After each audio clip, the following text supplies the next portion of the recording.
श्री संकटनाशन गणेश स्तोत्र प्रणम्य शिरसा देव गौरीपुत्रं विनायकं भक्तावासं स्मरे नित्यं आयुष्कामार्थसिद्धये प्रथमं वक्रतुण्डं च एकदन्तं द्वितीयकं तृतीयं कृष्णपिङ्गाक्षं गजवक्त्रं चतुर्थकं लम्बोदरं पंचमं च षष्ठं विकटमेव च सप्तमं विघ्नराजेन्द्रं धूम्रवर्णं तथाष्टमं नवमं भालचन्द्रं च दशमं तु विनायकम् एकादशं गणपतिं द्वादशं तु गजाननं द्वादशैतानि नामानि त्रिसन्ध्यं यः पठेन्नरः न च विघ्नभयं तस्य सर्वसिद्धिकरं परं विद्यार्थी लभते विद्यां धनार्थी लभते धनं पुत्रार्थी लभते पुत्रान् मोक्षार्थी लभते गतिं जपेत गणपतिस्तोत्रं षड्भिर्मासेः फलं लभेत् संवत्सरेण सिद्धिं च लभते नात्र संशयः अष्टभ्यो ब्राह्मणेभ्यश्च लिखित्वा यः समर्पयेत् तस्य विद्या भवेत् सर्वा गणेशस्य प्रसादतः। प्रणम्य शिरसा देव गौरीपुत्रं विनायकं भक्तावासं स्मरे नित्यं आयुष्कामार्थसिद्धये प्रथमं वक्रतुण्डं च एकदन्तं द्वितीयकं तृतीयं कृष्णपिङ्गाक्षं गजवक्त्रं चतुर्थकं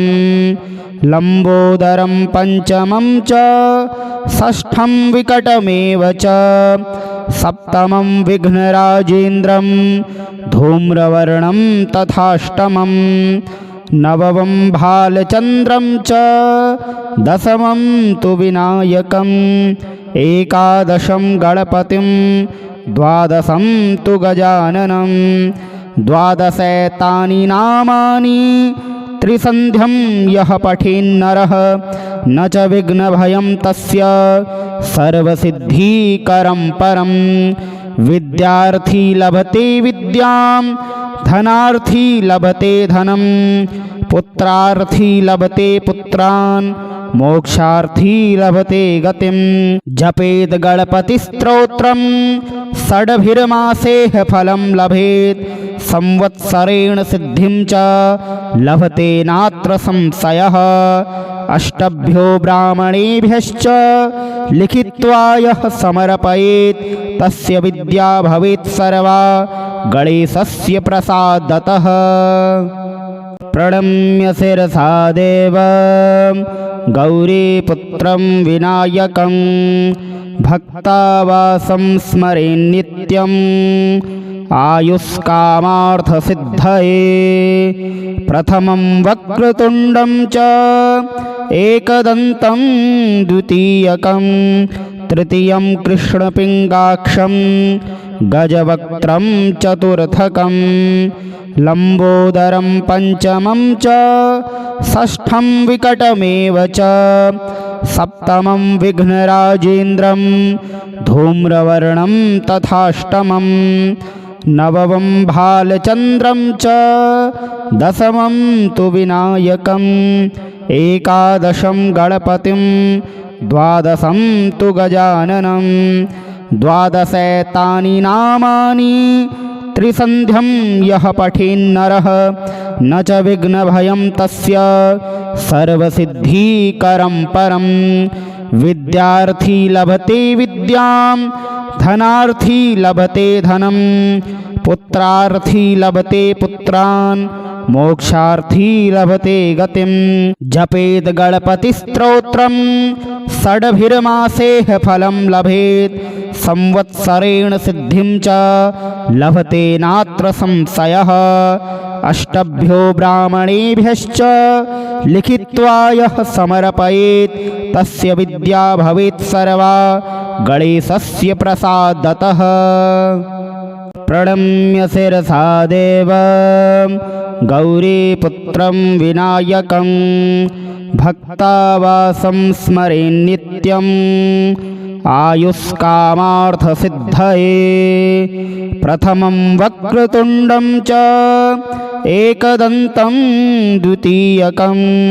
तृतीयं कृष्णपिङ्गाक्षं गजवक्त्रं चतुर्थकं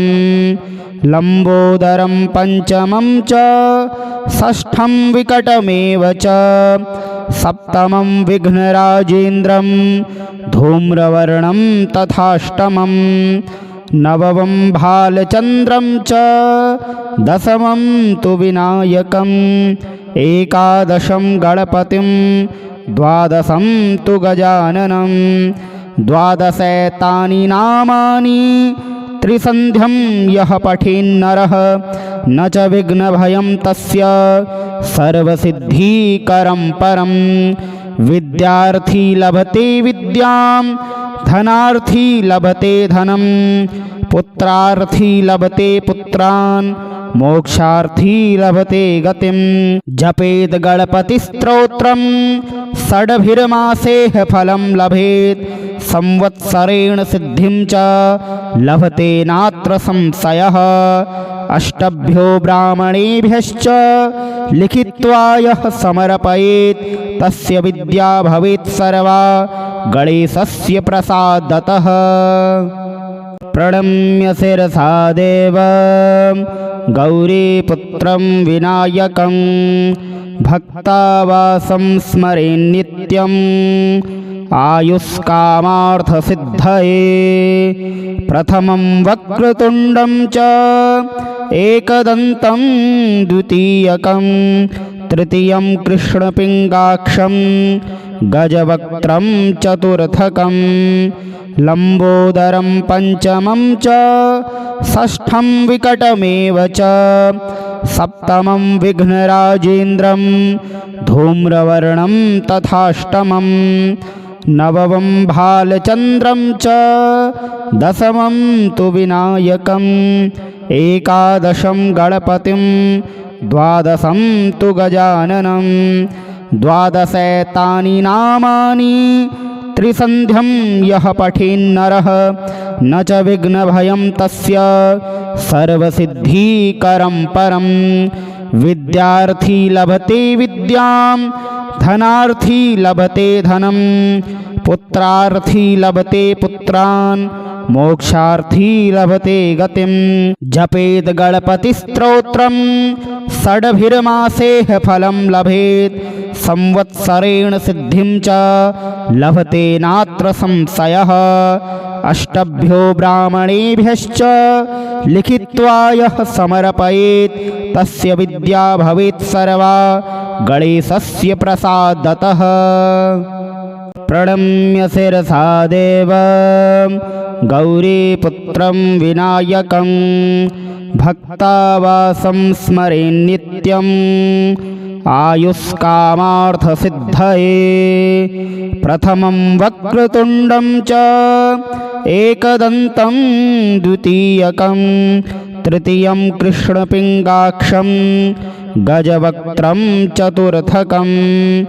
लम्बोदरं पञ्चमं च षष्ठं विकटमेव च सप्तमं विघ्नराजेन्द्रं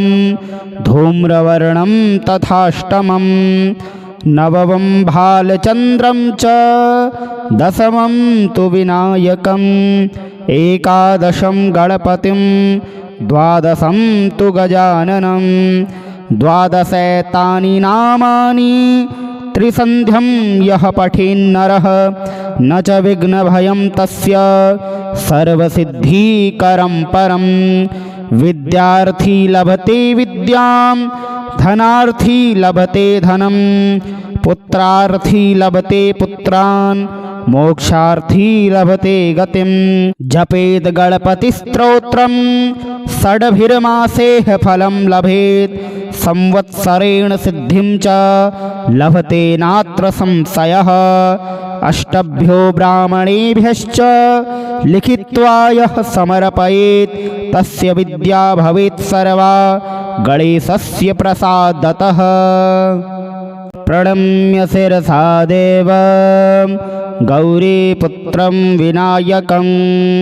भक्तावासं स्मरेन् नित्यम् आयुष्कामार्थसिद्धये प्रथमं वक्रतुण्डं च एकदन्तं द्वितीयकं तृतीयं कृष्णपिङ्गाक्षं गजवक्त्रं चतुर्थकं लम्बोदरं पञ्चमं च षष्ठं विकटमेव च सप्तमं विघ्नराजेन्द्रं धूम्रवर्णं तथाष्टमं नवमं भालचन्द्रं च दशमं तु विनायकम् एकादशं गणपतिं द्वादशं तु गजाननं द्वादशैतानि नामानि त्रिसन्ध्यं यः पठेन्नरः न च विघ्नभयं तस्य सर्वसिद्धिकरं परं विद्यार्थी लभते विद्यां धनार्थी लभते धनं पुत्रार्थी लभते पुत्रान् मोक्षार्थी लभते गतिं जपेद गणपतिस्तोत्रं षड्भिर्मासेह फलं लभेत् संवत्सरेण सिद्धिं च लभते नात्र संशयः अष्टभ्यो ब्राह्मणेभ्यश्च लिखित्वा यः समर्पयेत् तस्य विद्या भवेत् सर्वा गणेशस्य प्रसादतः। प्रणम्य शिरसा देवं गौरीपुत्रं विनायकं भक्तावासं स्मरेन् नित्यम् आयुष्कामार्थसिद्धये प्रथमं वक्रतुण्डं च एकदन्तं द्वितीयकं तृतीयं कृष्णपिङ्गाक्षं गजवक्त्रं चतुर्थकं लम्बोदरं पञ्चमं च षष्ठं विकटमेव च सप्तमं विघ्नराजेन्द्रं धूम्रवर्णं तथाष्टमं नवमं भालचन्द्रं च दशमं तु विनायकम् एकादशं गणपतिं द्वादशं तु गजाननं द्वादशैतानि नामानि त्रिसन्ध्यं यः पठेन्नरः न च विघ्नभयं तस्य सर्वसिद्धिकरं परं विद्यार्थी लभते विद्यां धनार्थी लभते धनं पुत्रार्थी लभते पुत्रान् मोक्षार्थी लभते गतिं जपेद गणपतिस्तोत्रं षड्भिर्मासेह फलं लभेत् संवत्सरेण सिद्धिं च लभते नात्र संशयः अष्टभ्यो ब्राह्मणेभ्यश्च लिखित्वा यः समर्पयेत् तस्य विद्या भवेत् सर्वा गणेशस्य प्रसादतः। प्रणम्य शिरसा देवं गौरीपुत्रं विनायकं भक्तावासं स्मरेन् नित्यम् आयुष्कामार्थसिद्धये प्रथमं वक्रतुण्डं च एकदन्तं द्वितीयकं तृतीयं कृष्णपिङ्गाक्षं गजवक्त्रं चतुर्थकं लम्बोदरं पञ्चमं च षष्ठं विकटमेव च सप्तमं विघ्नराजेन्द्रं धूम्रवर्णं तथाष्टमं नवमं भालचन्द्रं च दशमं तु विनायकम् एकादशं गणपतिं द्वादशं तु गजाननं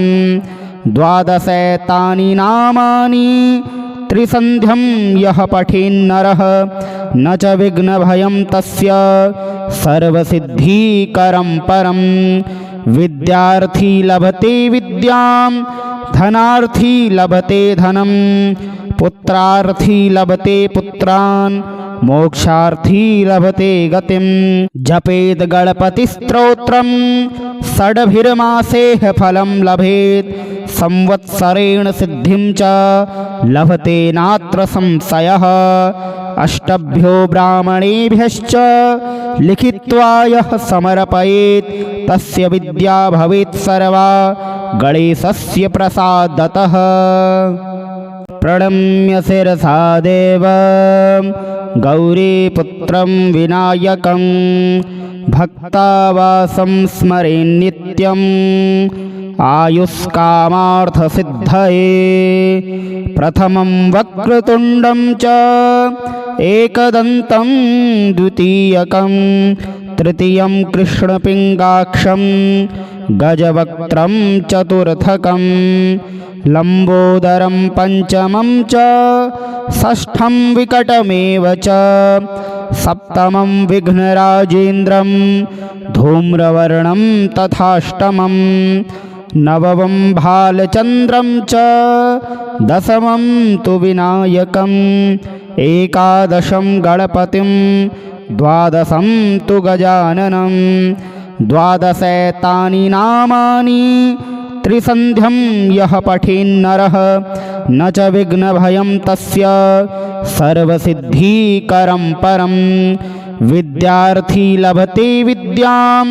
धनार्थी लभते धनं पुत्रार्थी लभते पुत्रान् मोक्षार्थी लभते गतिं जपेद गणपतिस्तोत्रं षड्भिर्मासेः फलं लभेत् संवत्सरेण सिद्धिं च लभते नात्र संशयः